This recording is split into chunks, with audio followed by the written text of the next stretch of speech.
Good afternoon,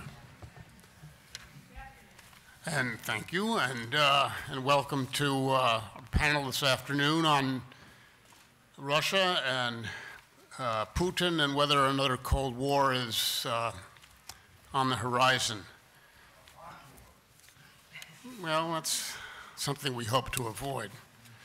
My name is Seth Cropsey. I'm Director of the Center for American Sea Power at Hudson Institute and a senior fellow at the same at Hudson Institute.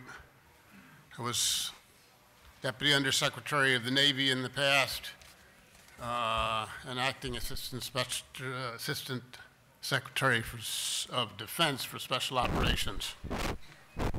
I'm going to introduce our panelists, 1, 2, 3, 4, and then ask them to speak. They'll speak for approximately 8 to 9 minutes, and then I hope that will leave time for discussion, for question and answer. When we get to the question and answer period, please, when I recognize you, tell us who you are, your name that is, and what organization you're connected with, and to whom you are addressing the question. Our first speaker today is Carly Fiorina.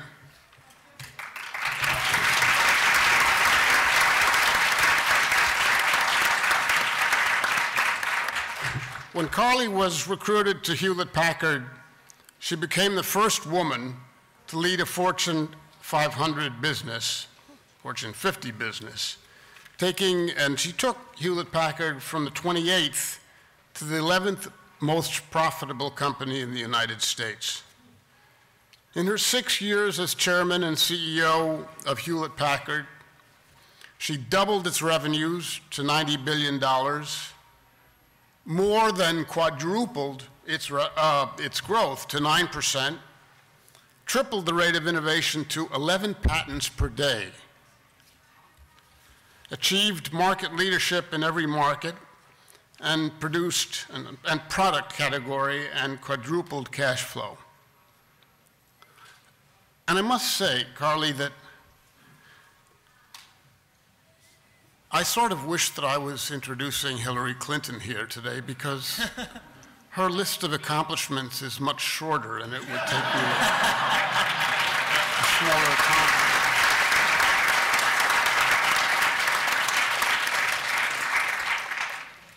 Carly currently serves as chairman of the American Conservative Union Foundation, which annually hosts CPAC, the chairman of Good 360, the world's largest product philanthropy organization, and chairman of Opportunity International, the largest nonprofit microfinance lender in the world, giving out $8 billion at an average of $150 per loan, lifting millions out of poverty around the world. In 2014, Carly launched the Unlocking Potential Project, a new PAC aimed at engaging women voters and refuting the absurd notion that conservative ideas and principles amount to a war on women. The UP Project's grassroots efforts aided Republican wins in crucial elections this last year across the country, from Iowa to Colorado. Amanda Bellows, who will speak second, is a PhD candidate at the University of North Carolina, Chapel Hill, where she studies and writes about the history of Russia and the United States. She received an American Council's Title VIII Research Scholar Fellowship to conduct archival research in St. Petersburg and Moscow. Her writing has appeared in the book Disunion: Modern Historians Revisit and Reconsider the Civil War from Lincoln's Election to the Emancipation Proclamation. She's presented her research at various national and international conferences and universities.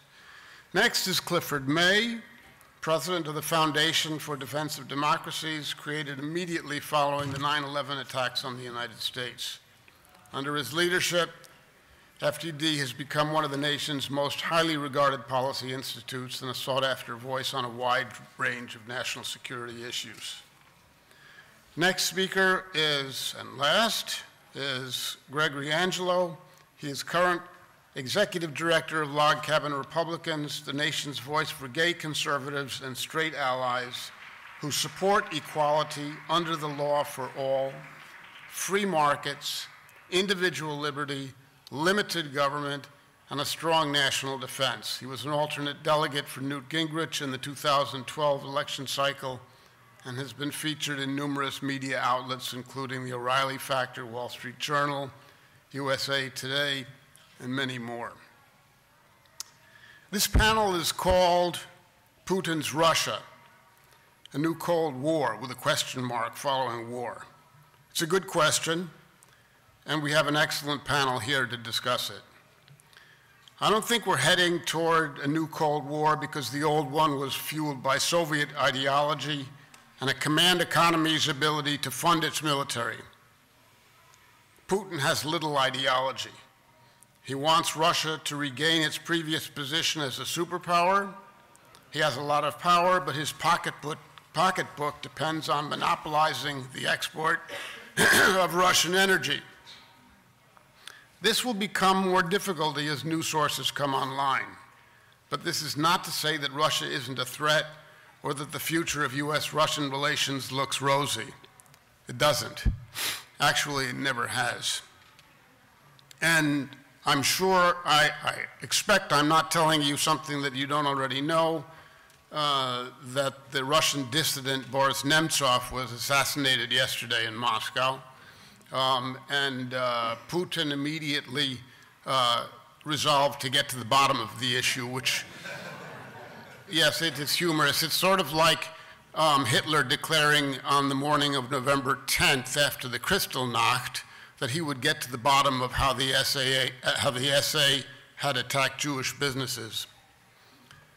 In Democracy in America, de Tocqueville said that America fights with natural obstacles, the Russian is at grips with them. Tocqueville predicted that the United States and Russia would be adversaries. So we're not seeing anything really new here, and that prediction was made in 1835. The history of Russian aggression, including today's, shows the tension between the US and Russia did not begin or end with the Soviets. Putin sees the Soviet Union's collapse as a setback for the Russian Empire. He is determined to reverse this collapse. He is directing billions of dollars toward military modernization.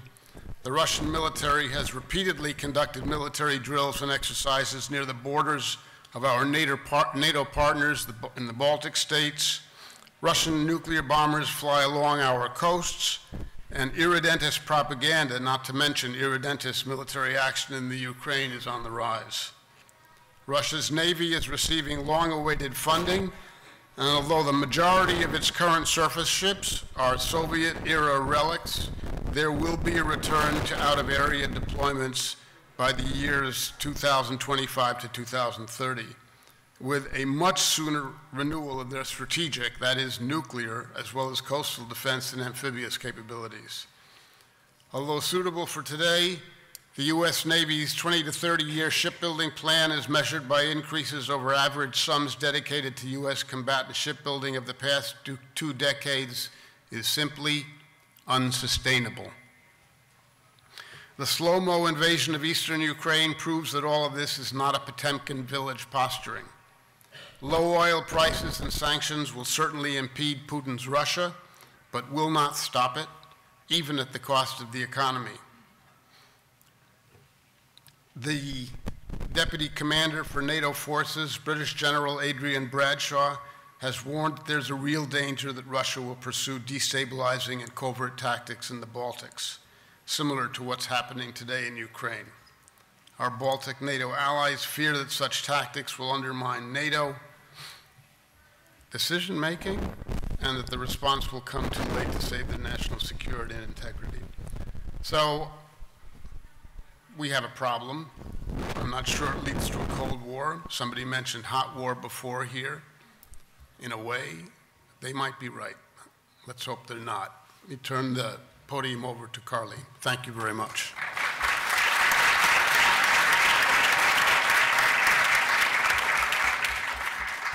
Thank thank you so much and good afternoon, and thank you for that really wonderful setup for this very important topic. I think that leadership, particularly leadership in difficult circumstances, which is the kind of circumstances we face with Russia, leadership requires equal parts of realism and optimism. And so I want to talk with you about realistically where I think we are with Russia, what they actually are engaged in.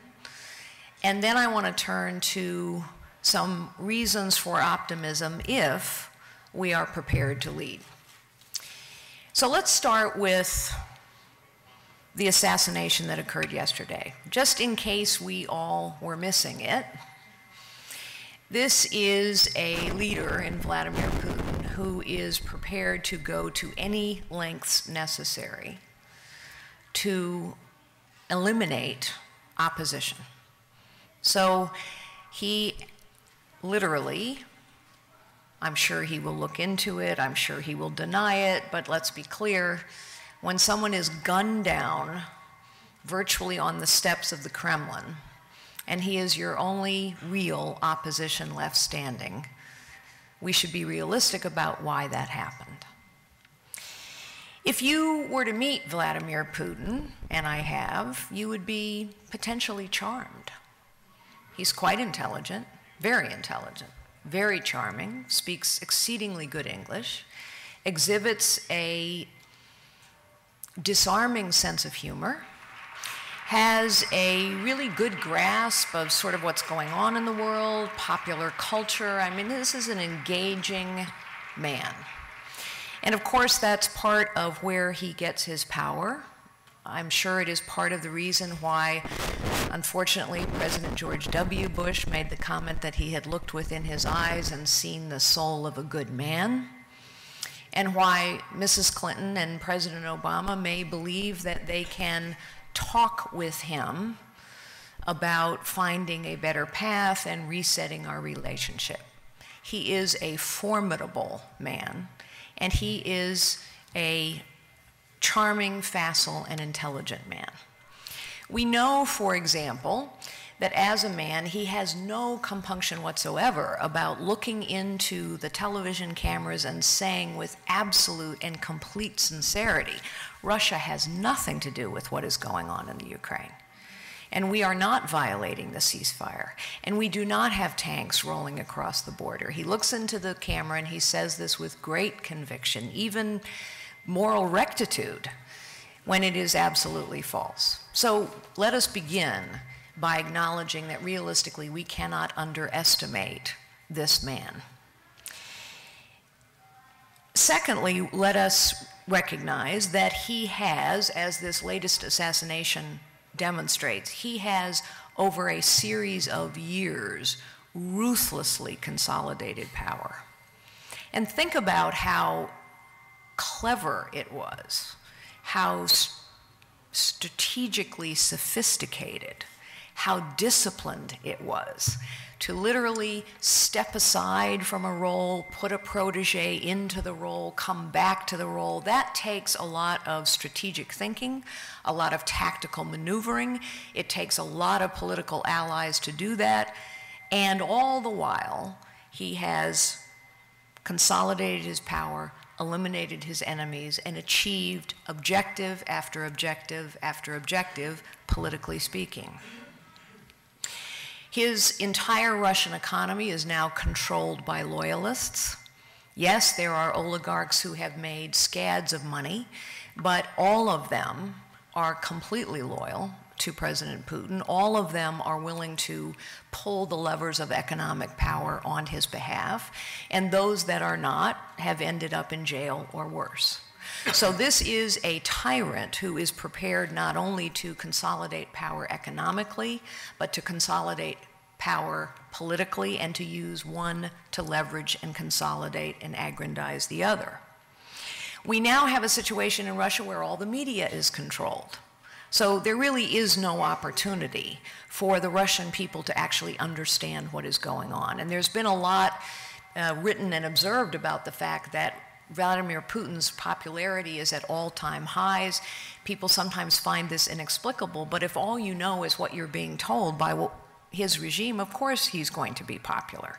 And there is no voice of dissension, and there is no free media, truly, in Russia today. Of course, he has been marching on Eastern Europe in a variety of ways for a long time. We forget that in the final years of the George W. Bush administration, the Russians entered Georgia. We forget sometimes that basically we've let that aggression stand. Nothing has happened. They are still there. It's all, everyone's quietly gone on. And of course, he moved on Crimea. Really, nothing's happened.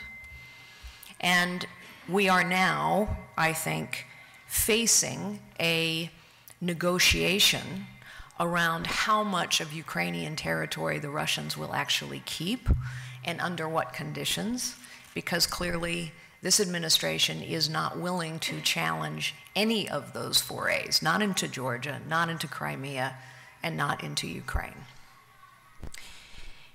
It's interesting to me that, you know, one of the questions I get from the media a lot is, well, what should we be doing in all these places? I think the Obama administration has far too successfully, unfortunately, presented this narrative that says, if you don't want boots on the ground, there's nothing we can do. It's either boots on the ground or nothing. And of course, that's silly. There are many things we could be doing besides putting boots on the ground. And one of the things we should have been doing a very long time ago is arming the Ukrainians. They continue to ask for that support, and they continue not to receive it. So realistically, this is an extremely formidable opponent who is a tyrant. And I agree completely that this is not a man of ideology. This is a man who seeks power for power's sake, political power, economic power, military power. He sees his role in the world as restoring Russian power, Russian supremacy to the world. So we're in kind of a tough spot. So let me flip to the other side of the coin of leadership, which is to be optimistic, which is to say, really, in every problem there is an opportunity. And in this problem, which is significant and substantial, there are opportunities for our nation if we will lead. First, as was mentioned, the Russian economy is quite weak. It's already quite weak. And the plummeting price of gas, the rising supply of energy from this country and others is helping to weaken the Russian economy. And so rather than talking about global warming as our #1 national security threat, what we really ought to be doing is everything possible to ensure that we are the leading energy producer in the world, and we should set ourselves up to become an energy supplier to Europe, because that not only weakens his economy, it not only weakens his economy, but it also strengthens our alliances with Western Europe. I will pause and tell you a story. The very first time I went to Russia, it was then the Soviet Union, was in 1989. And I remember traveling in Moscow and at that time it was still called Leningrad, St. Petersburg today. And I remember everywhere I went in Russia, I was struck by a country that had enormous natural resources. When you go into the Winter Palace, for example, or any of the magnificent buildings in Russia, the churches, they are stunning. You will see columns in buildings that are literally as, the circumference of which is as wide as this table, that are utterly covered in 24-karat gold leaf. This is a country of enormous natural wealth. The people of Russia are highly educated, highly cultured. And I remember, as I spent 2 weeks at that time in Russia, Soviet Union, and I remember thinking as I went through this country, my goodness, such resources of people, of energy, of metals, of timber, of beauty. And yet, everywhere I went, people would not meet your eye. They would not smile. They walked with their heads down. They looked gray. This is the face of tyranny. This is the face when people have no opportunity in their lives. And that look stuck with me. Many years later, on another trip, when Leningrad was called St. Petersburg, I remember, and this was in, I don't know, maybe 2002 or 3, I can't remember the exact year, but I remember the people had an altogether different look about them. And of course, at that time, the economy was going well, and people, you know, had a sense of optimism. A woman I met who was probably, is this working now? Okay. A woman I met, she was probably around my age, and I said, people seem so different to me now. People seem so much more engaged, so much more optimistic. Are my impressions true? And I will never forget her answer. She said, you know, under the Soviets, everyone knew that they would have a good job. Everyone knew that they would have a good pension. Everyone knew that they would have enough to eat. Everyone knew that they would have an apartment to live in. And that sense of security was very important to us. All we had to give up in return was our freedom. And she said it wistfully. And I tell you that story because I think there is a vulnerability in Putin's strategy. And the vulnerability in his strategy is that people will not be prepared forever to put up with this system if the system isn't giving them what they expect in return, which is a job and an apartment and food and a pension. And so the weakness of the Russian economy matters. It is a lever for us to try and use to our advantage, and that is why I believe it is to our advantage to do everything necessary to put pressure on that economy, whether it is becoming the #1 producer of energy ourselves and exporting to Russia's customers as rapidly as we can, whether it is continuing to place punishing sanctions on Russia. Anything that weakens their economy helps us in this long struggle. It is mind-boggling to me that we are letting the Europeans lead on the question of sanctions. Angela Merkel, whom I know, is a strong and fine leader, but her country is in a position that it cannot lead on this issue. And so the time for us to be talking about punishing sanctions with our allies is not when Russia has shot a civilian airliner out of the sky. The time to be talking about punishing sanctions was when they first thought about entering Crimea.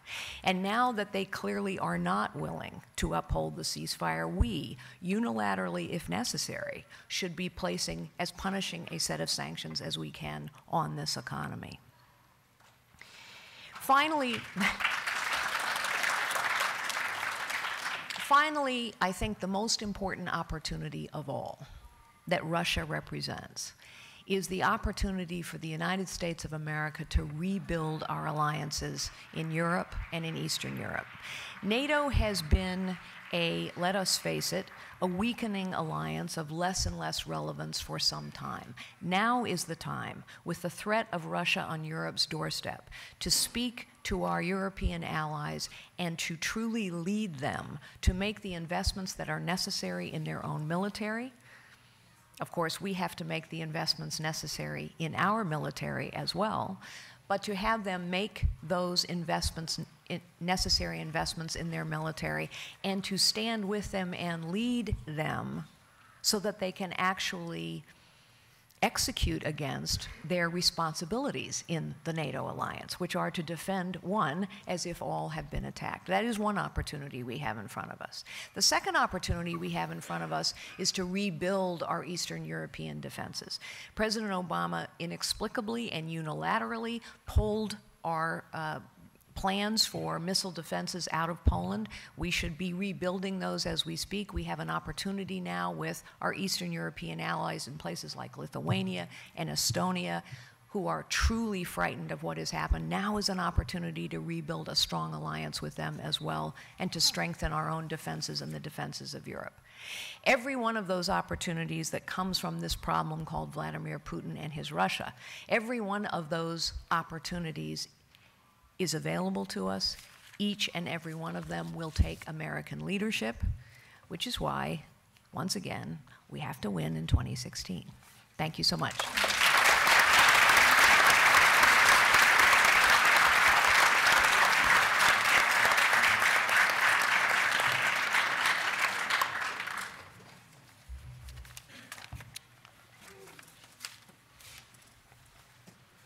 Thank you so much. It's great to be here today.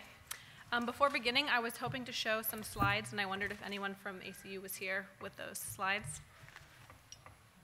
If not, then I can just talk about them. It's fine. So today I'd like to talk about Russia from a historical perspective with the goal of explaining just why Putin's policies appeal to so many Russians. As you know, during the past year, relations between Russia, the United States, and the European Union have significantly deteriorated. In February 2014, while Russia hosted the world's best athletes during the Winter Olympics, the Kremlin denounced street protests by Ukrainians who wanted to strengthen ties with Europe. After Ukraine's president abandoned his office in the face of those protests, Russia annexed the Ukrainian territory of Crimea, home to an important naval base on the Black Sea. The Kremlin asserted that the United States had fomented the unrest in Kiev. I was living in Moscow last year when this happened and saw how anti-Western sentiment quickly rose among Russians. I had wanted to show you 3 internet memes that were being circulated at the time by young Russians that tease America, depicting Putin as hero and the US in defeat. In one of them, it shows Putin standing in front of the White House, a White House in flames. In another, it shows a photo of the Statue of Liberty, but the Statue of Liberty has been replaced by Lenin. And in the third, it shows a picture of the Capitol in red and green, and it said, "The American Capitol simply needed a new design," and the red and green are the colors of the Kremlin. So by sharing these types of images, we can see how Russia's youth is leaning toward Putin and teasing the West. Despite the ongoing conflict in Ukraine and the Kremlin's worsening relationship with the West, Russians remain extremely supportive of their president. In fact, between February 2014 and February 2015, Putin's approval rating has increased from 69% of the population to 86%. So how do we make sense of the events of the past year? Why do the Russian people support Putin, and are we in the midst of a new Cold War? To understand Russia, we must first understand its past. Russia has a tradition of rule by strong leaders. Tsars like Peter the Great and Catherine the Great, the first to turn the Russian Empire toward Europe, were autocrats who used their power to enact sweeping reforms that modernized the country during the 18th century. Even though both stifled dissent, they are primarily remembered favorably by Russians for achievements like the construction of St. Petersburg and the expansion of Russia's borders to incorporate new territories to the south and east. Some Russians even cherish the memory of dictator Joseph Stalin, a man responsible for the deaths of millions of Soviet citizens. In a 2008 national poll to choose Russia's most popular historical figures, Stalin took 3rd place, ahead of Peter the Great, ahead of Catherine the Great, and ahead of even beloved writers like Pushkin and Dostoevsky. Why do Russians appreciate powerful leaders? Because they prize stability and national strength. What Russians remember is that Peter the Great modernized the nation, that Catherine the Great conquered Turkey, and that Stalin's armies defeated the Nazis during World War II. That's how they see it. Many Russians see Putin through the same lens. During the tumultuous decade that preceded his election in March 2000, post-Soviet Russia struggled with an uncertain economy, widespread unemployment, and skyrocketing crime rates. Under Putin, however, the economy thrived due to deregulation, tax reduction for corporations and individuals, and most importantly, perhaps, rising oil prices. Between 2000 and 2014, many Russians saw their nation grow safer and more prosperous. Their living standards rose, and many aspects of their lives improved. But these benefits came at the price of political freedoms. but some Russians seem willing to trade individual liberties for economic security and social stability. Russians also want their nation to remain powerful and influential on the international stage. As the world's largest country, Russia sprawls across 6.6 million square miles, but it used to be even larger. During the Soviet era, the USSR included territory in present-day nations like Kazakhstan, Uzbekistan, and Georgia. However, the collapse of the Soviet Union reduced Russia's landmass by 2 million square miles, a loss of about half the size of the United States. Some Russians lament the loss and the breakup of the system of the Soviet republics. For instance, Vladimir Putin said that the collapse of the Soviet Union was, quote, the greatest geopolitical catastrophe of the 20th century. In this context, the motivations behind the Kremlin's support for breakaway regions on its borders, like eastern Ukraine and Abkhazia, become clearer. Some Russians also believe in the notion of a Ruski Mir, or Russian world, in which ethnic Russians, even those who are citizens of other countries, remain united by their common language and heritage. Putin has used this idea to justify military intervention. In March 2014, shortly before Russia's annexation of Crimea, Putin referred to Russia's right to, quote, protect the Russian-speaking population of Ukraine. More recently, Putin has started using the historical term Novorossiya, or New Russia, to describe southern and eastern regions currently within Ukraine's territorial boundaries. Under Catherine the Great, Putin remembers, these lands were considered to be part of Russia. By repurposing the word Novorossiya, Putin uses an 18th century perspective to assess and explain a 21st century conflict. His worldview likely resonates with the majority of the population that, according to recent polls, supports Crimea's accession to Russia and hopes to see eastern Ukraine either absorbed into the Russian Federation or to become an independent state. So, there are stark differences between the ways in which the United States and Russia perceive the current crisis in Ukraine. The Kremlin sees its sphere of influence as extending into Ukraine, while the White House argues that it is essential for all nations to respect a sovereign Ukraine's territorial borders. Where do we go from here? We must protect Ukraine's autonomy and right to self-determination while preventing the conflict from spiraling out of control. There are a variety of tools at the West's disposal to prevent a new Cold War. These include diplomatic, economic, and military measures. As the United States and the European Union deploy them, it is critical to remember the historical factors that explain Russian citizens' proclivity for strong leaders, their sense of national identity, and their perceived geopolitical sphere of influence. Thank you.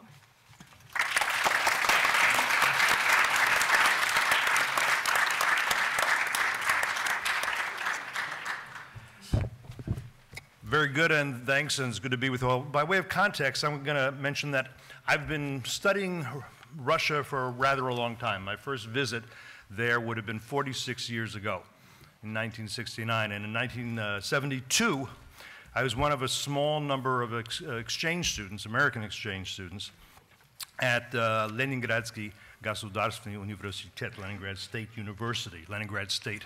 Among my fellow students there was one Vladimir Putin. Now, I'm not going to tell you that we hung out a lot together. I didn't know that he'd go on to be who he became, and he didn't know I'd be here at CPAC speaking to you. So, if I hear Brian Williams did spend a lot of time actually hanging out with him. I can't tell you. I'm going to start with my conclusion, which is simply this. What should worry us most about Vladimir Putin is not what he's done to date, it's what he may do next. And you know what he's done up to date in Ukraine, of course, in Georgia. Carly talked a little bit about Boris Nemtsov. As to what he might do next that we should be considering, collapse NATO or attempt to collapse NATO. Now, how might he do, well, let's talk about why he might do that. He might do that because, as you heard, he believes that something terrible happened in the 20th century, the collapse of the Soviet Union. He believes NATO and the United States and the Europeans are responsible for that.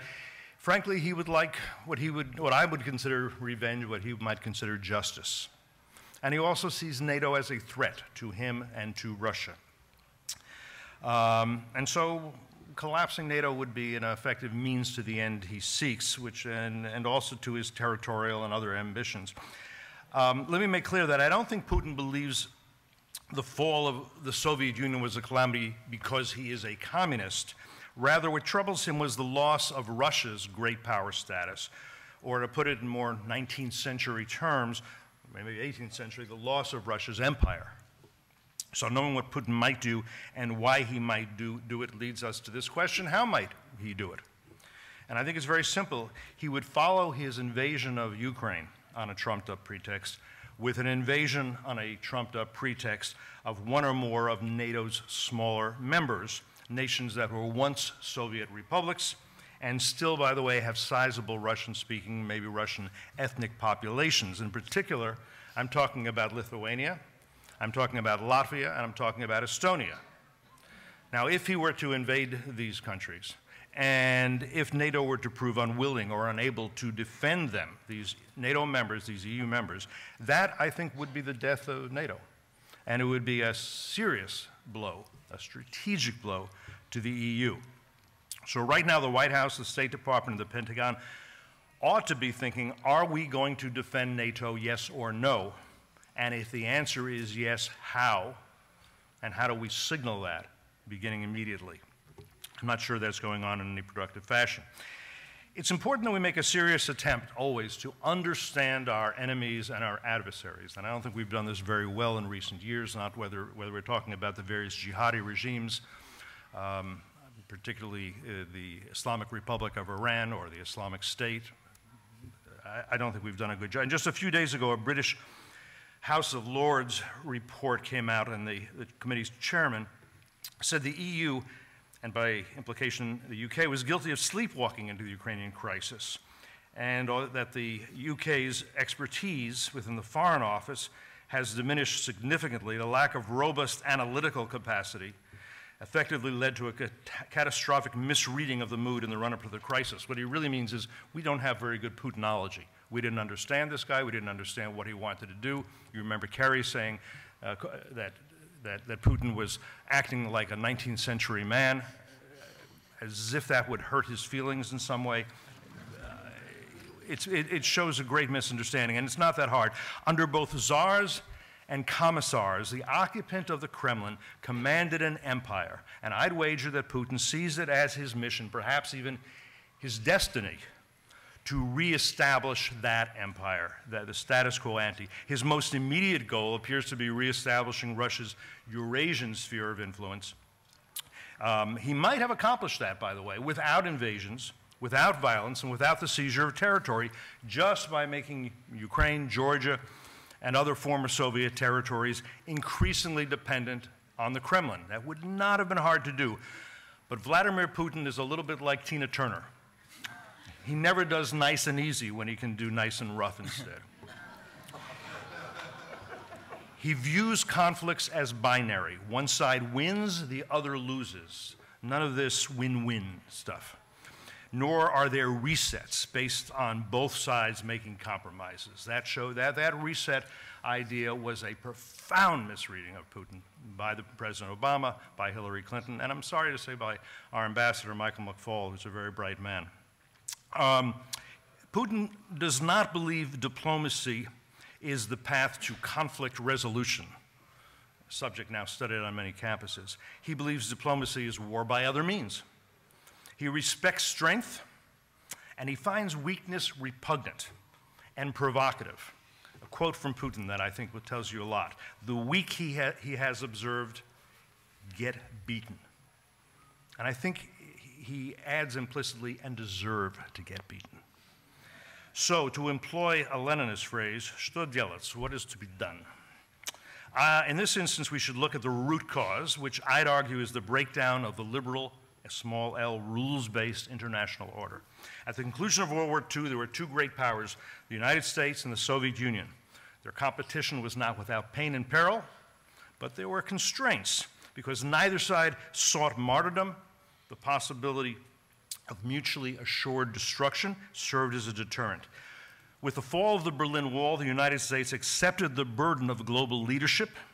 Soon, however, there were voices, on the left to be sure, but some on the right, arguing for America to relinquish that responsibility of leadership. President Obama has actually made relinquishing that responsibility his policies. Since he's been in office, he has been leading from behind and deferring to the international community. The problem is there is no such thing as an international community. It's a figment of the imagination. The United States Security Council includes Russia and includes China, both of whom have interests and values rather different from those of the multicultural, morally relativist, demilitarizing West. And the UN General Assembly is dominated by tyrants and despots. We now know for certain that the end of the Cold War did not mean the end of history. We also know that Putin intends to make history, not only in Eurasia, but also in the Middle East, where he is helping defend Syrian dictator Bashar Assad and enabling the rulers of the Islamic Republic of Iran, who have their own regional and global ambitions. The stronger America's military and economic power, and the more credible America's willingness to deploy that power, the less frequently that power will need to be deployed. Now, that's a paradox, but it's really not one that should be so hard to understand. It was the foundation on which Ronald Reagan's belief in peace through strength was created. I would argue that that should be reestablished as America's national security doctrine and unambiguously incorporated into policy. Again, weakness is provocative, strength means you're challenged less. Final thoughts. As I noted, Putin is not a communist, but I do think he learned from Lenin, who famously said that when you probe with your bayonet, if you hit steel, you should retreat. But if you hit mush, continue forward. Please raise your hand if you believe Putin has hit anything other than mush from the US and the European Union and NATO and the UN, though that goes without saying so far. President Obama has said this is not another Cold War that we're entering into. After all, unlike the Soviet Union, Russia leads no bloc of nations, has no global ideology. The United States and NATO do not seek any conflict with Russia. All three of those assertions strike me as dubious.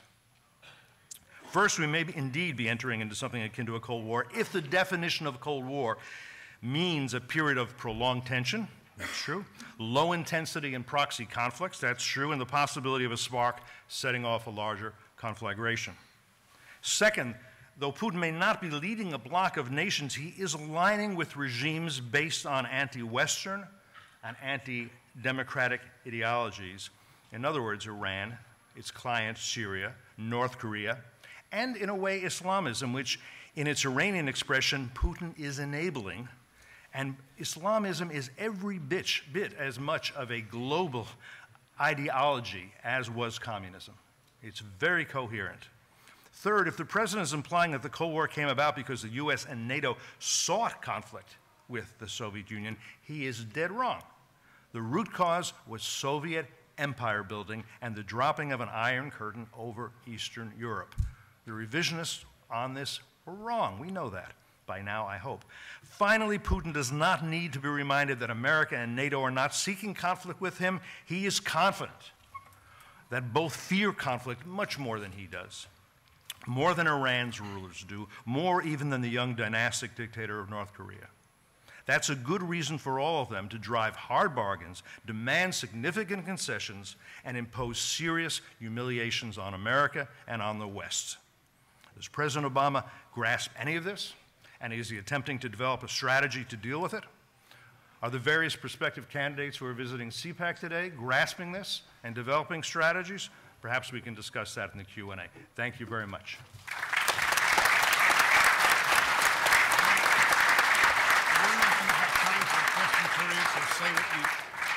Okay, you got it. Yep.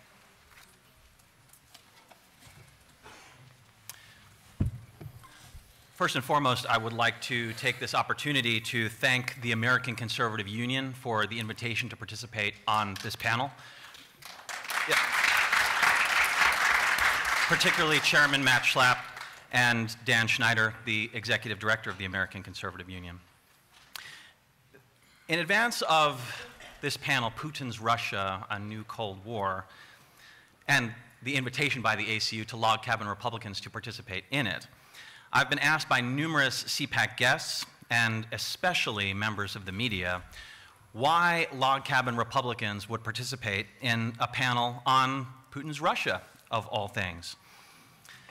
Actually, this is a topic to which I have a very personal connection, having had the opportunity to meet with Russian LGBT advocates at Log Cabin Republicans headquarters in Washington, D.C.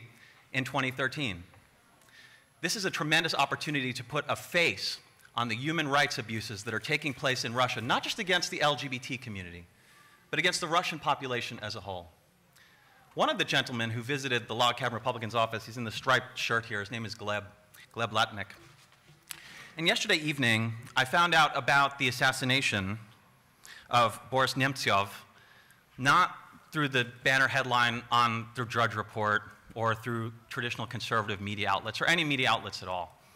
It was on social media, and it was particularly Gleb who was mourning for someone who is not only an ally in the fight against Russian oppression, but someone who is an ally of the LGBT community in Russia in particular. I asked Gleb, did you know Boris personally? And he said, yes, I did. In fact, it was Mr. Nemtsov who was running something of an underground railroad for members of the gay community in Russia. He actually took Gleb out of the more rural areas of Russia and put him in Moscow, where he at least felt relatively safer as a gay individual in Putin's Russia. I'm happy to say Gleb is a friend and someone who is doing far better now in the United States than he was under Putin's regime. In fact, just this week, he applied for asylum here in the United States, and he's hopeful and encouraged that he's actually going to get that granted. In addition to having a very personal connection to this issue, this is also a topic to which Log Cabin Republicans has a very institutional connection. At the core of the present controversy about LGBT rights in Russia and the so-called quote-unquote gay propaganda laws that are being pushed by Putin and passed by the Russian Duma, this Russian law, which criminalizes quote-unquote propaganda of non-traditional sexual relations among minors, bears stark similarity to a law that sought to ban propaganda of non-traditional sexual relations among minors in California in 1977. It was an initiative that was being pushed by the California legislature that was going to the voters of California by way of referendum. It was called Proposition 6, otherwise known as the Briggs Initiative, and it would have made it illegal for teachers in California public schools to engage in gay propaganda. And it actually looked that that referendum was going to pass, and pass big by a margin of 2-1. Until a gentleman who had been governor of California in the past, who had run for president of the United States in the past, and who was looking to run for president of the United States again, a man by the name of Ronald Reagan, came out against the Briggs Initiative. And instead of passing by a margin of 2-1, the voters in California overwhelmingly rejected the Briggs Initiative by a margin of 2-1.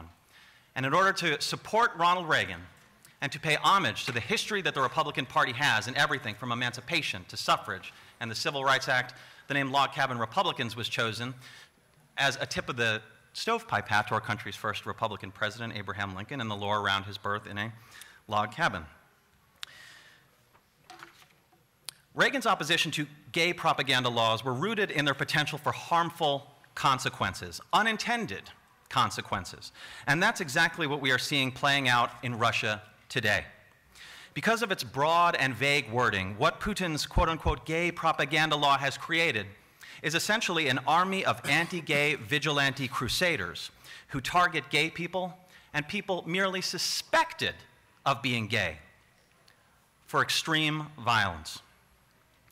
One of the more harrowing stories that was shared with me by the Russian gay advocates who visited Log Cabin Republicans headquarters in 2013 was that of a single father raising a child. Because he was unmarried, locals whispered that it must mean that he was gay. And one afternoon, a rock smashed through his living room window. Right at the time, his 3-year-old daughter was looking out of it. His daughter's face was lacerated, and the father, naturally, was shaken to the core. This is the reality today in Putin's Russia. It's the difference between United States leaders like Ronald Reagan and backwards-thinking Russian leaders like Vladimir Putin. Unfortunately, we have a president in the White House whose response to these LGBT human rights abuses in Russia and other countries has been at best indecision and inaction, and at worst, accommodation and appeasement. Let me tell you more about what it is like living in Russia, because there's implications beyond just being a gay individual in Russia. In addition to the propaganda law, there are loose treason laws in Russia in which someone who merely engages with another NGO from another country or receives funding from, from outside of the country for their political operations can be charged with treason. There's also a law on, quote unquote, the sharing of extremist literature. This is something that particularly is targeted at the gay community, but anything that Putin's Russia deems to be extremist literature can end up getting someone fined or, even worse, arrested. We're talking right now about whether or not Putin's Russia is going to usher in the potential for a new Cold War. And I think a large part of the Cold War initially, the original Cold War, was a chilling of freedom of association in the Soviet Union, and a chilling especially of freedom of speech in the Soviet Union. And we are seeing a chilling of freedom of association, and more importantly, freedom of speech right now in Putin's Russia. CPAC, one of the things we're trying to do this year is propose actual solutions. Instead of just getting up here and talking about what the problem is, we can talk about solutions. In the absence of concrete solutions proposed by our president right now, there are things that I would like to propose to you right now. Specifically, more Russians guilty of human rights abuses need to be held accountable, specifically by way of sanctions that include denial or revocation of visas. These sanctions should not be made quietly, but broadcast globally. In fact, right now, Log Cabin Republicans is working on the Hill to pass legislation called the Global Respects Act. We're advocating among Republicans, letting them know of these dire human rights abuses that are taking place right now in Putin's Russia, and letting them know, and letting you know here, that there is concrete legislation that Republicans and conservatives can get behind that address this issue.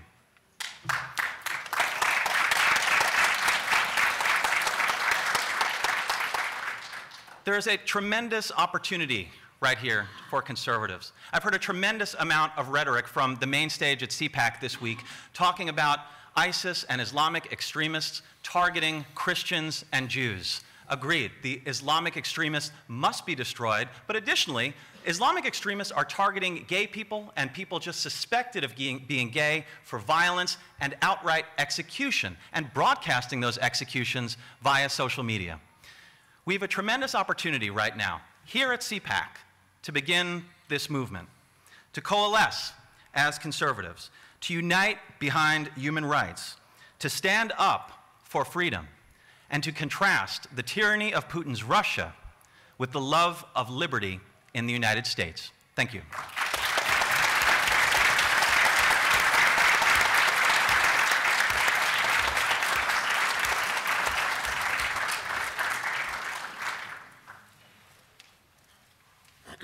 Well, our time is up, but nobody's kicked us out of here. So we'll draw on that and take questions until we do get kicked out of here. Question in the first row. Again, would you please identify yourself and your organization? Yes, Carl Donovan, JFKVigil.com. I just became aware of the assassination, but would like to point out sometimes in history we don't really know who was involved, and sometimes even the most powerful interests will conceal information for 50 years, pointing to the truth.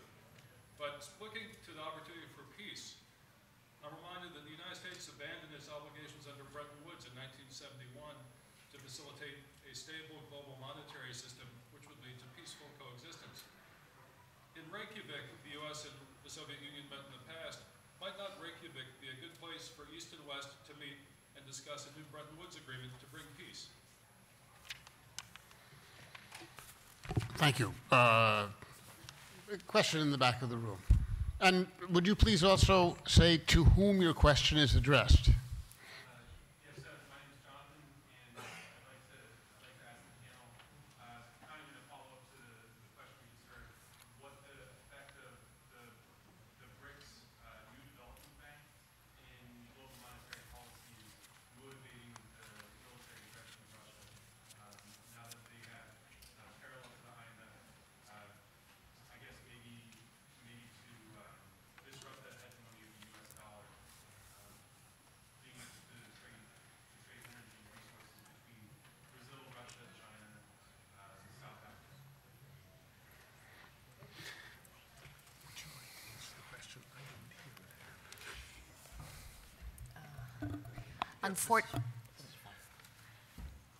Unfortunately, I have to leave in 2 minutes here, but are you referring to China's establishment of this new development bank? Is that what your question is around? Yes, my impression is that it's an arrangement between Russia, China, India, Brazil, and Yes. So I think there is no doubt that China is, and they are leading the development of this fund. Their executives are in charge of raising money for this fund, presuming we're talking about the same thing. I think there is no doubt that China is very systematically and very strategically becoming a part of the fabric of the developing world. They are doing so by using aid as an opportunity to not just build bridges and infrastructure, but build lasting relationships with much of the developing world. So as we are, in some cases, withdrawing, they are entering in, and they see this development fund as an opportunity to do even more.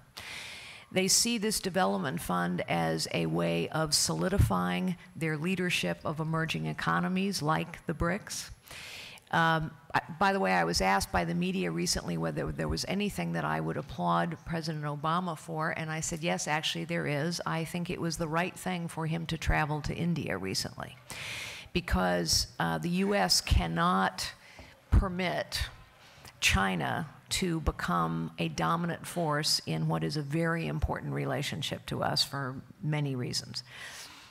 So I think we should not underestimate the Chinese desire to work with others to become the dominant world power. That is their goal. Their goal is to become the dominant economy. They may not be hostile to us in quite the same way that Russia is. They are dependent upon us, upon our consumers, upon our businesses, upon our companies. They are dependent upon us in a way Russia is not, and that gives us leverage if we will use it.